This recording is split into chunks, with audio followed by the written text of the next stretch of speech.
younger sister mi tó jókòó wọ́n yìn níbọn lórí gbáà bí dáàdi mi ṣe máa bọ́ ta báyìí pé what happen ọkàn yìn wọ́n níbọn lórí ní gbàs as in mo ẹ mọ̀ bẹ́ẹ̀ ni pé yàn wo American movie bí pé yàn wo American movie senior sister mi tó ṣe pàtí yẹn tó máa jáde báyìí wọ́n dáàbò ni ó déyàn mẹ́ta younger sister mi yẹn báyìí ọwọ́ mi báyìí ló kù sí gbogbo brain ẹ̀ ti scatter because orí náà ti yìn she was actually eating.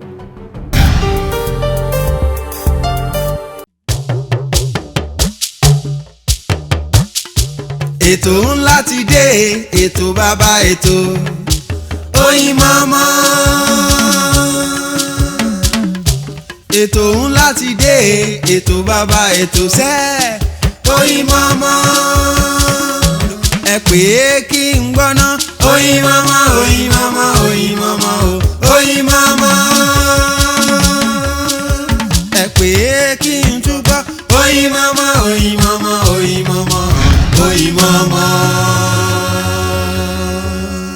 ẹ káàbọ̀ padà sórí ètò wa ètò Oyinmomo náà la wà òun ló dé sójú amóhùnmáwòrán yín fún gbogbo ẹ̀yin tí ẹ̀ ń wò wá láti ìlú Canada láti ìlú Australia ẹ̀yin ti Germany ẹ̀yin ti Texas àwọn èèyàn wò wá ní India mo kàn sára mo ní yé ní India lọ́ọ̀lọ́ wọ́n ní a ṣebí lórí ẹ̀rọ ayélujára ni mo ní wonderful bàbá Ọbásanjọ́ ṣe lè fún òyìnbó gan support ẹ̀ lórí ètò ilé ni níbi tí mo lọ ọ̀dọ̀ àwa obìnrin ni mo yà sí nítorí lọ́pọ̀lọpọ̀ gbà a máa rí àwọn ọ̀dọ́mọdé obìnrin wa nípa dídàgbà wọn nípa ìgbésẹ̀ wọn ẹ máa wò pé àwọn àgbàlagbà náà rìn bí tẹ́yin náà rìn yìí ó ní báwọn náà ṣe tó ó ní báwọn náà ṣe ṣe tí ò fi bàjẹ́ tí fi kan ò fi já wálẹ̀ fún ibì kan ó dáa mo wá lọ ṣẹ́wọ́ sí àǹtí mi kan mo ní àǹtí Dóyin ẹ máa bọ̀ àti nídìí láti gbọ́rọ̀ ẹnu yín lóòótọ́ ẹ máa ń sá sínú ilé wọ́n jẹ́ sọ̀rọ̀sọ̀rọ̀ agbẹ́dẹ̀gbẹ́yọ̀ bírú tèmi báyìí wọ́n jẹ́ òṣèré eré àgbéléwò wọ́n jẹ́ oníṣòwò kódà wọ́n jẹ́ ìyá wọ́n jẹ́ ìyàwó mo ní ẹ̀yin nìkan on top of your head lórí yín nìkan bíi ọ́fíìsì bíi 8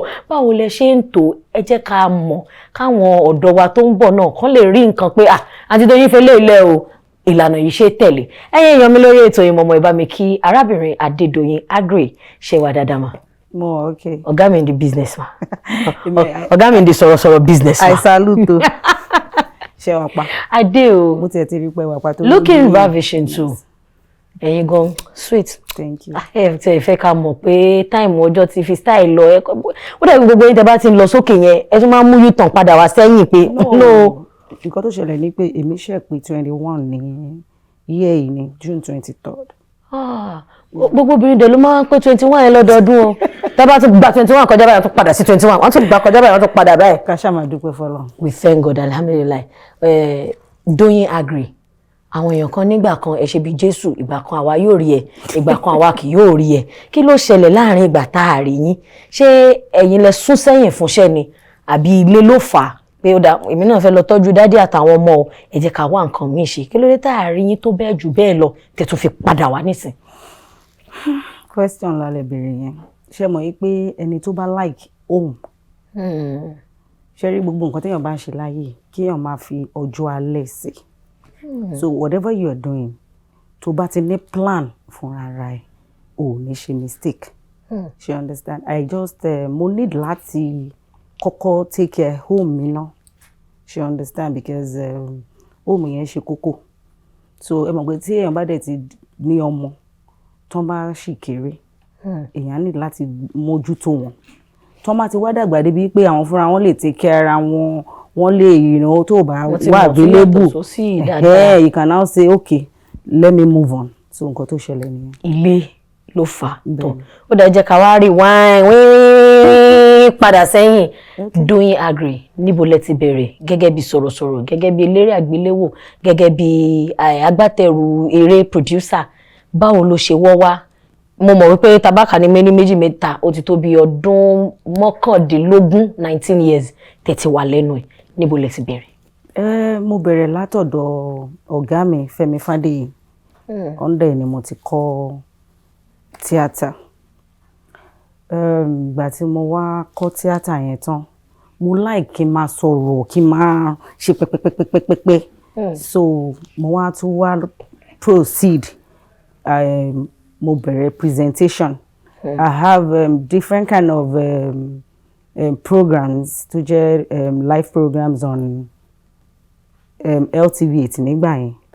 I think I have about 2 mẹ́ta mẹ́rin àtàwọn blessed memory Dàpọ̀ Ṣìn Dáre best Dáre best. Mo tún pẹ̀lú ẹ̀ bí mo ṣe ń ṣe yẹn mo tún àwa ní first set Yotomi cable television mo tún present bẹ́ẹ̀ mo dẹ̀ tún ṣe little náà ní orí ITV. So ìgbà tó yá mo pé okay since mo kọ́ tíátà yìí mo fẹ́ràn ẹ̀ ó jẹ́ nǹkan tí mo like kí n tún ṣe mo jẹ́ kí n máa produce movie but mo ní time láti máa showcase face mi then so first film mi ti máa kọ́ produce nígbà yẹn 2005 which is title ẹ̀ jẹ́ Alátọ̀tọ̀. Alátọ̀tọ̀ ní title film. Orin lẹ̀ gan ó dẹ̀ rìn orin mo rántí Alátọ̀tọ̀. Alátọ̀tọ̀ first film tí máa kọ́kọ́ ṣe nìyẹn jáde nígbà yẹn so láti bẹ̀ lọ mo tún ṣe míì so ìgbà tó wá di pé ilé tí ń kànlẹ̀kùn which is home marriage mo wá lọ jókòó pé wo jẹ́ kí n sáré ṣe léyìí ná èèyàn á fi kan gbọ́kàn ni jẹ́ n sáré ṣe léyìí ná ṣe understand so òun ní for a very long time táwọn èèyàn ò fi rí mi bẹ́ẹ̀ no táwọn ò fi rí mi but like 10 years nsìn mo ti padà but ìsìn tí mo padà because gbogbo ìgbà yẹn ti máa ń produce movie mi kì í showcase face mi mo máa ń kópa nú ẹ̀ ẹ̀kọ́ máa kówó lẹ̀ kọ́ máa bá yé ṣe lọ. wọ́n sìn péré wà á kàn wò gbà wà ká pàṣẹ ló ṣe but this time around mo ti wá fully mo ṣiṣẹ́ mi mo ń produce mo dẹ̀ ń showcase face mi.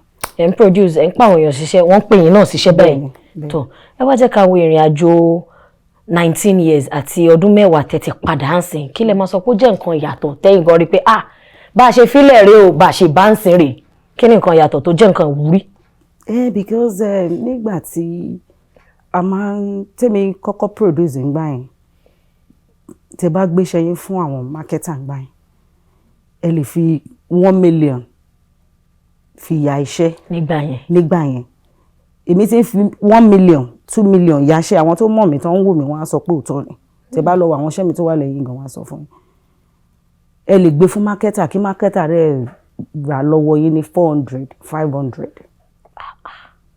because tó bá ti ṣe pé bóyá àwọn náà fún yín lówó yẹn tẹ́ fi ṣe ti understand so kò really were encouraging then pé even gan èèyàn ti ṣọ́ọ̀tì even gan ọpẹ́lọpẹ́ ẹ̀rọ ayélujára internet YouTube àtọ́dá ẹ̀rọ alátagbà nísìnyí jẹ́ pé wọ́n gan mọ̀ pé yes tó bá fowó ẹ̀ ṣiṣẹ́ wàá make owó if you have good movie ṣe mọ̀ pé yàtọ̀ wà nínú movie àti movie àwọn kan wà wọ́n máa ṣe movie torí pé wọ́n fẹ́ ṣe movie wọ́n fẹ́ lórúkọ àwọn kan dẹ̀ wọ́n wà tẹ́ pé wọ́n máa ṣe movie tó jẹ́ pé tẹ́ bá ṣe ń wo movie yẹn after 10-20 years ẹ ṣì máa wò pé this is a good movie ṣe understand so if you have a good movie of course o máa pa owó ẹ̀ náà ṣe understand so different tí mo fi ń pé nígbà yẹn àti ìsìn nìyẹn tó bá kówó ẹ̀ sí nǹkan ọ̀sìn tó bá ní nǹkan tó dáa you understand ó dàbẹ̀ ni tí ó kọ́ṣẹ́ ọwọ́ náà ni tó mọṣẹ́ ẹ̀ dáadáa tó bá wà nínú owó olè wọ́n wá wọ ẹ débẹ̀.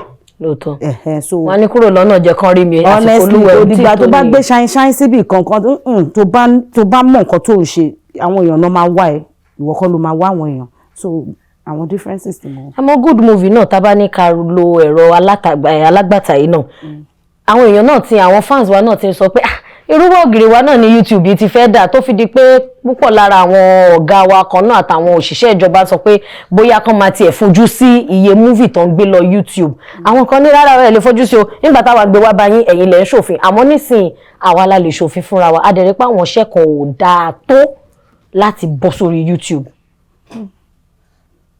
Well ṣe mọ̀ pé everybody náà ń ṣe business ni. Okay. àwọn mo mọ̀ pé àwọn YouTube kan wà honestly mi mọ̀ bó ṣe fẹ́ divert wọn tó máa gba iṣẹ́ if you don't have a good job. Okay that's àwọn tó kójú òṣùwọ̀n tó dẹ̀ dúró sórí òṣùwọ̀n yẹn. wọ́n máa sọ fún ẹ ní pé àwọn ò lè gbà pé kò ṣe good movie. àwọn kan dẹ̀ wà tó yẹ pé mọ̀ irú wa ògiri wa ọ̀gá wo aláàrú àpè ni. if you have a good movie gan tó bá gbé lọ sórí YouTube tó bá gbà lọ́wọ́ ẹ ó máa make owó ẹ. She understand. Ó clear. She understand. But how my put àwọn tí wọ́n máa sọ pé irú ògiri wá ẹ̀ náà pé kinní kan ojú ló mọ ohun tó yóná. She understand. So bó ṣe wà everywhere náà nìyẹn. Tó ẹ jẹ́ ká fà sẹ́yìn díẹ̀. Nígbà tí ẹ bẹ̀rẹ̀ iṣẹ́ ẹ ti sọ pé ẹ fi 1 million ṣiṣẹ́ ẹ fi 2 million ṣiṣẹ́. Mo mọ̀ pé àwọn ọ̀rọ̀ kan wà tá à ń sọ kó tó di pé a bọ́ síwájú gbangba báyìí. Àmọ́ mo ráwọn kò mú òkun kan bẹ̀ torí ẹlòmíà ní torí pé ọmọ nǹkan tó ṣẹlẹ̀ sí mi ni torí pé òrìn nínú bàtà mi ni àwọn nǹkan ṣẹlẹ̀ sáwọn èèyàn táṣọ yìí dẹ̀ ń bò lára. A lot of things ni aṣọ ń bò lára. Ẹ fún wa nítàn ráńpẹ́ díẹ̀ ẹ kò bá mi yan mo ní nǹkan tí mo fẹ́ mú jáde ńbẹ̀ fáwọn èèyàn tó ń wò mí. Ìtàn ráńpẹ́ ṣé nípa ara mi. Nípa ara yín ìtàn tẹ́ ló ṣẹlẹ̀ lọ́dún 94.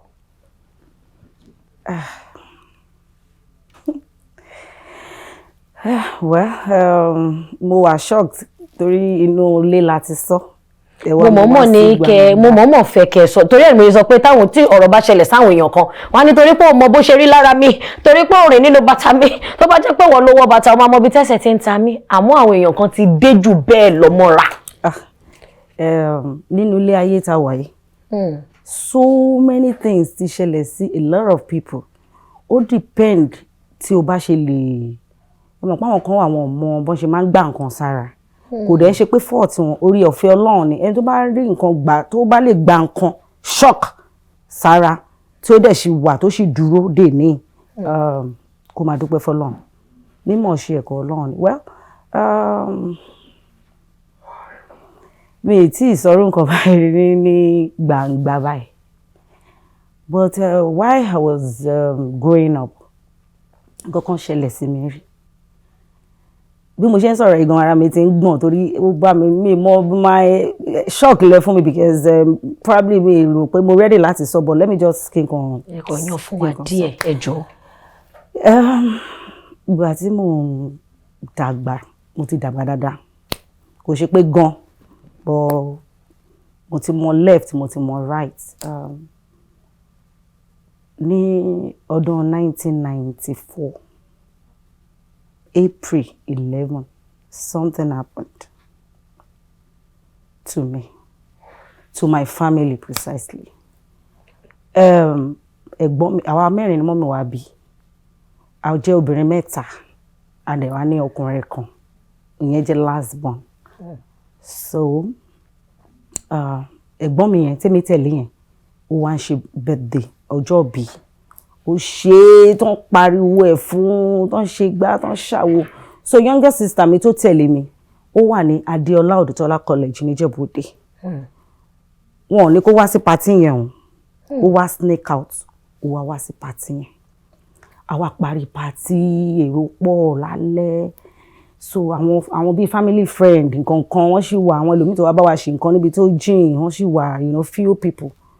So bí brother mi kan ṣàbúrò dáàdù mi wọ́n wá fẹ́ lọ ti gate tó ṣe fẹ́ lọ ti gate bá kan gbáriwo ní ẹ̀kọ́ náà kan gbọ́ gunshot ní gbà. So meanwhile before that time kí incident yẹn tó ṣẹlẹ̀ mo jókòó báyìí younger sister mi ó jókòó báyìí èmi jókòó sórí àga òun jókòó sílẹ̀ ńlẹ̀ ẹ ti understand níwájú mi òun jẹun dáàdù mi ti wọnú yàrá wọn so ẹ̀gbọ́n mi tó ṣe party bóyá mi mọ̀ kò ṣáà sí níbẹ̀ so àwọn bíi family friends kankan wọ́n sì jókòó ẹ̀kan náà tí máa kàn bójú ẹ̀gbẹ́ báyìí ẹ̀mọ̀ àti gbọ́ ìbọn láti ta so dáàdì mi ti sùn wọ́n wá sáré gírrrrà kan tó sáré bọ́ta tí máa wọ ẹ̀gbẹ́ báyìí nǹkan tí mo kàn rí ni pé younger sister mi tó jókòó wọ́n yìn níbọn lórí gbáà bí dáàdì mi ṣe máa bọ́ta báyìí pé what happen wọ́n kàn yìn wọ́n níbọn lórí ní gbàs. As in ẹ mọ̀ bẹ́ẹ̀ ni pé yàn wo American movie bí pé yàn wo American movie senior sister mi tó ṣe party yẹn tó máa jáde báyìí wọ́n dáàbò ni ó déyàn mẹ́ta younger sister mi yẹn báyìí ọwọ́ mi báyìí ló kù sí gbogbo brain ẹ̀ ti scatter because orí náà ti yìn she was actually eating she understand so aṣá máa dé hospital ṣe gbà aṣá gbogbo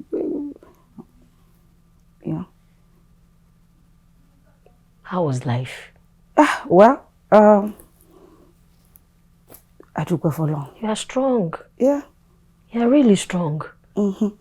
In fact lára àwọn guest tó wá sí party yẹn lady kan wà nù wọn máa ń pè ní Fatima. In fact mo tiẹ̀ ń wá bóyá tó bá wo program yìí ṣá wọ́n gbé sẹ́yìn boot wọ́n ti mọ́yìn boot wọ́n dẹ̀ gbé lọ ó dẹ̀ ń gbé wá ní bí wọ́n jáwọn sílẹ̀ l'Abẹ́òkúta. In fact ìgbà tá a tiẹ̀ ń lọ sí hospital gan tá à ń gbé wọn lọ sí hospital àwọn people yẹn ṣì ń tẹ̀lé wa wọ́n fẹ́ wà sure because they were actually even looking for my younger brother.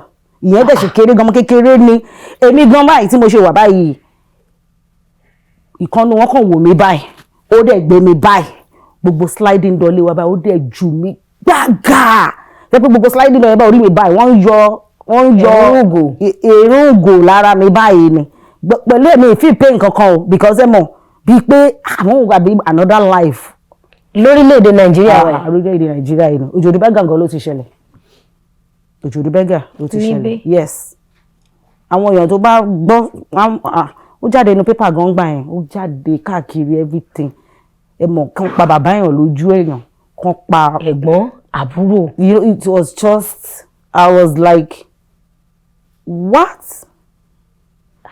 tẹ́ pé gbà yẹn gan báyìí mọ́mí mi tẹ́ bá ń bá wọn sọ̀rọ̀ báyìí tẹ́ bá kò ṣe báyìí alájà irun orí wọn máa ń tu ni but Ọlọ́run bá mi mo ṣe lose mom mi ní 2019 gbọ̀ngbà náà kú yẹn tí mọ́ mi kú tẹ́ bá rí mi ẹ máa rò bóyá nǹkan ṣe mí because okay ẹ ṣì ń wonder.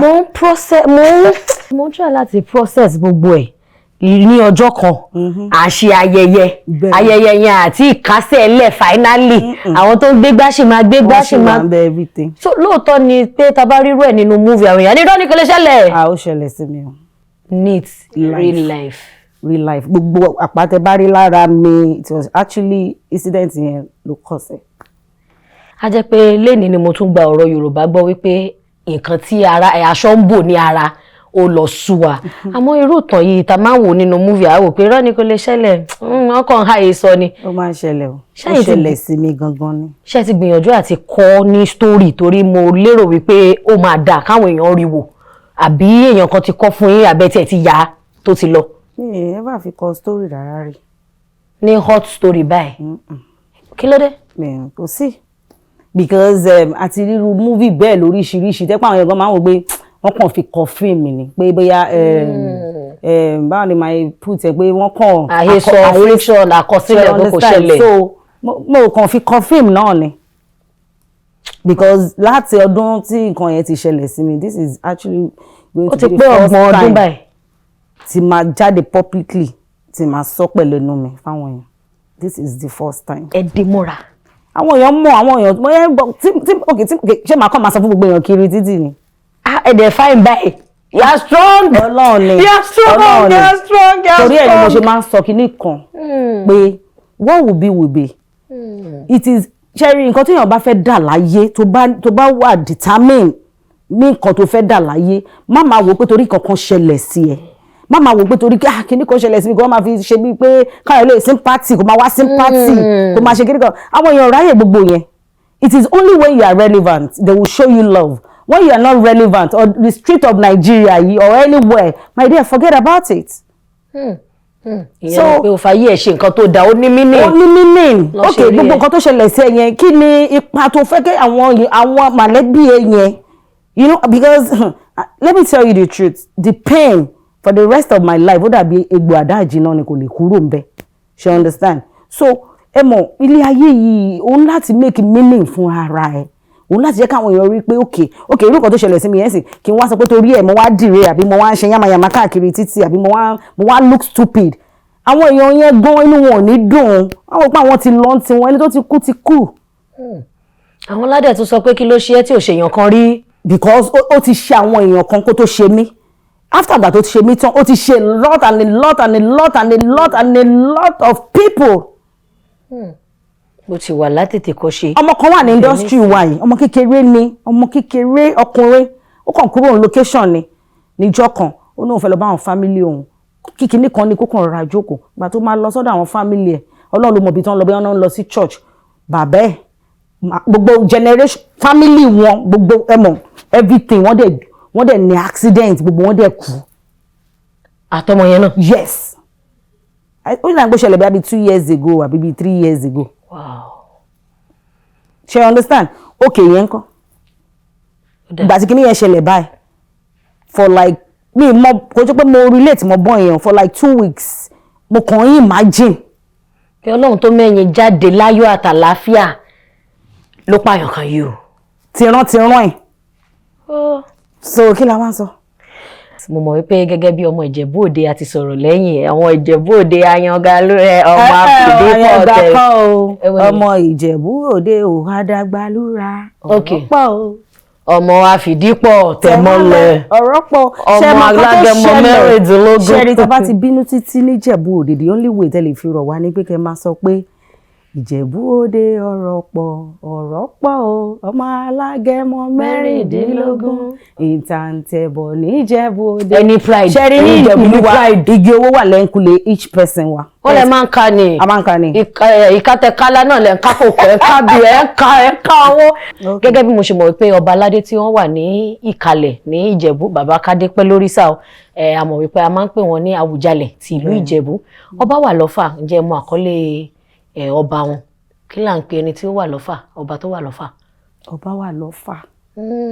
Ṣé ẹdúró ọba wà oh my God ẹdúró ọba wà lọ́fà. Ṣé Ìgbàlẹ̀? Kí lorúkọ ọba tó wà lọ́fà kí lorúkọ adé wọn ọba tó wà lọ́fà adé wọn kí lorúkọ adé wọn kí ló ń pè wọ́n. Ẹbọ mi ò lè mọ̀ náà mọ̀ ìgbà tí mi ń ṣọmọ Ọ̀fà náà. Ó rí ìlú ọmọ Yorùbá nìyí. Kò mátà. Ó dà nírẹ̀mọ ńkọ́ lẹ́gbẹ̀ẹ́ yín. Ọba orúkọ adé wọn. Adé wọn kí lorúkọ adé wọn. Mi ò mọ̀.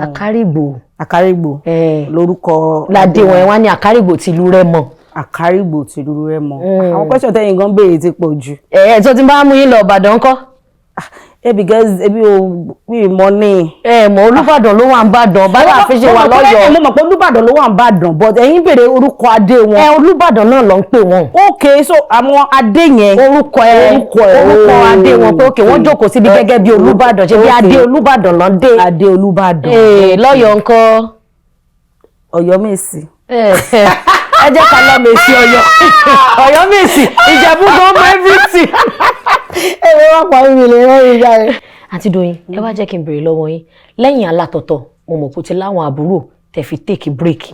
Then in the last 10 years ní ọdún mẹ́wàá sísìn tẹ́ tuntun padà dé dáadáa àwọn wo náà lẹ tuntun ṣe. Mo ti ṣe o inú ẹ̀ ní àyálò wà borough post inú ẹ̀ ní Italian gold wà inú ẹ̀ ní karamotu wà inú ẹ̀ ní inú òkùnkùn wà àfẹ̀mí so many of them. Tó wà lórí YouTube àbí. Bẹ́ẹ̀ni ó pọ̀ bẹ́ẹ̀ yẹn káàkiri. Ẹ rojú owó eré èwo lẹ náwó sí jù. Tí mo náwó sí jù Italian gold yẹn mo náwó sí. Italian gold. Tá bá máa ní ká wo ìtàn Italian gold bẹ́ẹ̀ yẹ pé ní Italian gold mo mọ̀ pé góòlù gan wọ́n. A jẹ́ pé bóyá àwọn nǹkan ẹ̀ṣọ́ tó ń lò. Àwọn irú àyálò yẹn ń sìn òun ló bí Italian gold. Ṣé rí àyálò yẹn gẹ́ẹ̀ yẹn ó ní ojú kòkòrò ó máa ń lọ yá nǹkan káàkiri ó wá lọ yá gold lọ́wọ́ ọ̀rẹ́ ìyẹn dẹ̀ ti sọ fún pé tí gold yẹn bá sọnù òun máa pa ni o ṣé ó yẹ kó tún ya kò yẹ kó ya ó wá misplace ẹ̀ ó ṣáà ṣe rábaràbà gbé mọ́tò ọkọ̀ ẹ̀ ó lọ tà ó parọ́ fọ́kọ̀ ẹ̀ pàmòrọ̀bà ló gbà at the end of the day ó yáwó ó ṣe everything at the end of the day torí pé ọ̀rẹ́ yẹn mọ̀ pé lójú kòkòrò àṣẹ costume nìyẹn ya kò ń ṣe gold yẹn wọ́n sọ fún pé 3.5 million náà ń tà ó ní láti wá 3.5 million ó ra gold yẹn padà ìjọ tó máa dá gold yẹn padà fún ọ̀rẹ́ kò bọ́rẹ́ lé ó bá ọmọ ọ̀dọ̀ ó gbé fún ọmọ ọ̀dọ̀ ìgbà tọ́rẹ́ ẹ̀ máa dé ọmọ ọ̀dọ̀ náà gbé gold wá ó dà ṣe bí wọ́n ti ẹ̀ ń lọ sí ìlú yín wò ó mo fún ẹ ìyẹn fi pé costume yẹn ló dá padà ìyẹn wá fún ọmọ ọdún ẹ̀ tó ń ọmọ Kútọ́nù pé wò ó mo fún ẹ jáde wọ́n tó ń lọ ìlú yín kò mọ̀ pé gold gangan ló lọ ra padà torí pé ó ti parọ́ fún pé gold ni òun ya but torí pé òun gan lójú kòkòrò kò mọ gold yàtọ̀ sí costume so òun ló bí Italian gold yẹn. Ibo ni Italian gold wà ibo lẹ tà sí. Orí àpáta ni mo tà sí gbogbo fíìmù orí àpáta ni máa ń tà sí. Okay. Bọ̀ àyálò yẹn kush ni mo tà fún nígbà yẹn bọ̀ lẹ́yìn tí mo tà alátọ̀tọ̀ kush ni mo tà fún àyálò àtàwọn kan bọ̀ lẹ́yìn ìgbà yẹn gbogbo fíìmù orí YouTube ni máa ń gbé sí torí orí YouTube yẹn ó sì better far ṣe understand torí ẹ̀ ni mo ṣe máa better ju kéèyàn ná mílíọ̀nù kan náírà kó máa fi 400 lọ ẹ́ o rojú owó òréré. Ó lọ fà. Ṣé ọ̀nkú náà máa ń support nínú pé ó dáa mo fẹ́ ṣe fíìmù àdádì wa fún wa ní díẹ̀ kémi náà fi tèmi kún? Of course. Ọkọ mi ò tẹ̀ ń ṣe ẹni tó wà into kìíní bẹ́yẹn, but at least most of the time he is the executive producer. Okay. Kí ló tó fi wọ́n sọ̀rọ̀ àbùkù pé àwọn actress wọn lè dúró lé ọkọ wọn lè ṣe kíní kan ọkọ ń pè wọn ń dúró. Irọ́ mo máa ń sọ irọ́. Kí làwọn òṣùwọ̀n ẹ̀? Irọ́ actress máa ń dúró lé ọkọ. Ẹni tó bá, mo ti sọ nígbà tá a kọ́kọ́ bẹ̀rẹ̀ ètò yìí, mo ní ẹni tó bá love home ó máa dúró lé ọkọ. And again àwọn tó ń fi ìgbé wọn dúró lé ọkọ kí náà mọ nǹkan tó ṣẹlẹ̀ ní marriage wọn tó fi kúrò bẹ́ẹ̀. Kò sí anybody tó ń pé kó kàn kúrò lé ọkọ ẹ̀ now àbí kó má ní home. Then most of the time ojú táwọn ẹlòmíì máa fi ń wo àwọn actress yẹn bẹ́ẹ̀ kọ́ lórí ẹ ṣe get to know them. Ìyẹn ni pé ìsúnmọ́ ni là ń mọ̀ ṣe ẹni àbí. Yes now get to know them because kò ṣe gbogbo pé no. Tó bẹ́ẹ̀ ṣe wà báyìí wọ́n toast yín ní movie industry. Wọn kì í toast mi. Ṣé wọn kì í toast yín? Well bọ́mọ ẹni bá dára. Ó yẹ ká wí. Ọmọ ẹni rẹ̀ lè ṣe ní bẹ̀rẹ̀ ká fi lẹ̀kẹ̀ sí di ọmọ ẹlòmíì. Báwo lọ́nkú ṣe ń kó? Well ọkọ mi mọ̀ pé irúṣẹ́ tí mò ń ṣe nìyẹn and tó bá dẹ̀ ti mọ̀ wà ìyàwó tó fẹ́ you understand. And let me tell you a lot of people wọn mọ̀ pé mo wà nílé ọkọ bẹ́ẹ̀ ṣe rí mi because I don't showcase my husband does not mean I have kids ni mo ní kò ń ṣe kids so tán dẹ̀ ti dàgbà tí mo train tán èyí tó wà university èyí tó ti ṣe tán you know so kò mean ẹni tó bá ṣe lè tọ́jú home ẹ ló matter you understand. Èmi fi pé most of àwọn tó máa ní problem but I'm sorry to say this because anybody náà tó bá ti di pé òun show family ẹ ọkọ ẹ kinní kan ibẹ̀ ló máa ti ní problem. She understand. So mi rò bóyá actress kankan inú ẹ̀ dùn kó má sí ilé ọkọ kí ló dé ẹ̀yin ò ṣe béèrè pé kí ló gbé kúrò ẹ mọ̀ bóyá ọkọ ẹ má treat ẹ mọ̀ you know so many things kọ́tà lè gba mọ́ra ó ju ó yàtọ̀ síra wọn. She understand. Kò sí anybody tí ó mọ̀ òun kò sí anybody tí ó gbàdúrà pé òun náà fẹ́ wà níbì kan so that's just it. Káwọn èèyàn máa feel pé you know wípé actress èèyàn ẹ jẹ́ sọ́kọ́ fún yín ẹ gbàgbé industry wa kò síbi tójú ò ti ń rọ̀ it is everywhere bẹ̀dẹ̀ bank bẹ̀dẹ̀ anywhere it is everywhere. Wọ́n dé àwọn báńkì yìí àti lọ́ọ̀yà àti dókítà lè máa fi ṣàpèjúwe.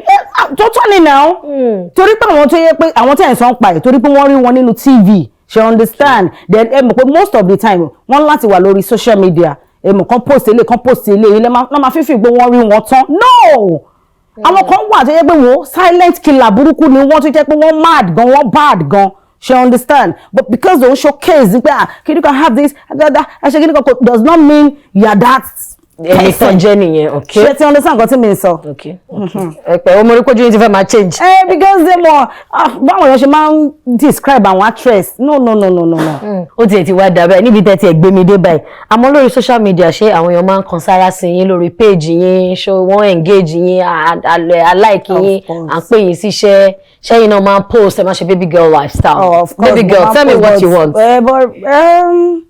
I don't know. I don't know. Maybe because I'm a producer. Okay. You know, because people really pay me there every time. But at least the few ones tí mo máa ń lọ fún, alhamdulillah. Èmi gan fẹ́ lọ sí, mo fẹ́ feature ara mi nínú film tó jẹ́ pé ó wà okay. She understand. Àìmọye everybody àwọn kan wà àwọn kan fẹ́ máa show. No, it's not all about showing. Kí ni impact tí wọ́n gan, you know. To create ní live àwọn yẹn so with the little the once in a while calling I'm okay. tó ẹ ṣeun láti ọ̀dọ̀ aláṣẹ àtolùdarí iléeṣẹ́ AK Media Concept Studios tí wọ́n ṣe agbátẹrù àti onígbọ̀wọ́ ètò Oyinmomo wọ́n ní kò ní dá ká pè sweet girl wa ká pè baby girl wa ẹlẹ́yinjú ẹgẹ́ òdòdó bọ̀dà ńlẹ̀ òdòdó tó ń kú lọ jáńjẹ̀bú táìtì ẹ̀ pọ̀ gan. kò ní dá ká pè yín wá ká má fi nǹkan díẹ̀ àlẹ́gbẹ̀ẹ́ àmọ́ ṣé sinimá láti retí lẹ́nu ọjọ́ mẹ́ta yìí àbí Netflix àbí Prime. Iléeṣẹ́ yín ò ní bàjẹ́ o òkè ní ọwọ́ yín máa lọ lágbára Ọlọ́run. Thank you for box office. Lágbára Ọlọ́run. ẹ̀ ń bọ̀ sinimá ká máa retí yín Netflix Prime. Ọlọ́run mo máa ní good movies Ọlọ́run gbogbo àwọn tó ń follow mi wọ́n mọ̀ pé Italian Gold máa ní good movies Ọlọ́run mo ṣe kọ́ńsìn ẹ má ọ̀rẹ́ ẹ máa enjoy ẹ. Ok ẹ̀yin wa lórí ètò Oyinmomo níbi tí a máa rí mọ lílé yìí mo fẹ́ gbà ládùúrà fún yín wípé ilé àti ọ̀nà yín kò ní dàrú bí Ọlọ́run ṣe ti ń bá yín tó kò ní bàjẹ́ iye tó dẹ̀ ti jẹ́ nǹkan àfìsẹ́yìn gbégún ṣe fi aṣọ Ọlọ́run ò ní jẹ́ kí irú ẹ̀ tún ṣẹlẹ̀ mọ́ lọ́la aláwàlá kúwátà. ìlà zin. a ní ká fọwọ́ àdúrà kan rí àtẹnu àwọn senior colleague wa la gbé wálé ni ẹ̀yin wa lórí ètò Oyinmomo lọ́jọ́ tèmi Adedoyin Aggrey ó máa dùn mọ́ mi tẹ́ ẹ bá ti rí wò lórí amóhùnmáwòrán àbẹ̀wò díẹ̀ ń bẹ ẹ lè padà sórí ẹ̀rọ ayélujára lórí YouTube kẹ́ lọ wò lórí ètò Oyinmomo tí nǹkan bá ṣẹlẹ̀ sí ẹ má lérò wípé ìpẹ̀kun ayé ni nítorí ọ̀rọ̀ Yorùbá tó sọ wípé tẹ́mi bá wà ìrètí ń bẹ wọ́n mọ̀ wípé ẹ̀mí yẹn nìkan ló lè jábọ́ tó yẹ pé all labour lost kò sí nǹkan kan mọ́ kò sí tó lè dà kò sí nǹkan tó lè rí mú tó bá ti ń gbọ́ pé nǹkan ṣàwọn èèyàn wọ́n dẹ̀ get out of it máa rántí Adedoyin Aggrey torí ìtàn yẹn ẹni tó bá ní strength tọ́lọ́run fún ló lè kó gun ẹ̀jà lórí ètò lónìí màmá sọ pé orúkọ tèmi Oyèpadà Olúwadámilọ́lá ọmọ Bánirẹ́ ìdùnnú ayọ̀ àti ire tí mo fẹ́ fi fi yín lẹ̀ náà ni mo máa fi bá yín ẹ jọ̀ọ́ fún àwa òbí ẹ jẹ́ ká tọ́ àwọn ọmọ wa kò dáa lọ́pọ̀lọpọ̀ ìgbà ká bímọ tá a lè tọ́ kò dìgbà tá a bá bí 5 bí 6 kan tó mọ̀ pa ṣàbíamọ kan tó mọ̀ pé ọ̀lẹ ẹnu ẹ̀yìn wà ń bẹ òun ṣeré ó pọ̀ jáǹtìrẹrẹ bó jẹ́ 3 ló lè tọ́ kì í ṣe nípa owó nìkan nípa pé o wà ń bẹ̀ fún wọn nípa pé òun tọ́ wọn sọ́nà nípa pé ìmọ̀ ọgbọ́n òye òun filẹ̀ fún àwọn ọmọ ẹ̀ tọ́ra àwọn ọmọ ẹ̀ láṣọ yín lẹ́yìn wá ọ̀la ẹ má jẹ́ káṣọ yín fàya lójú yín o owó tí mo ní ni mo yá yín yẹn ire o.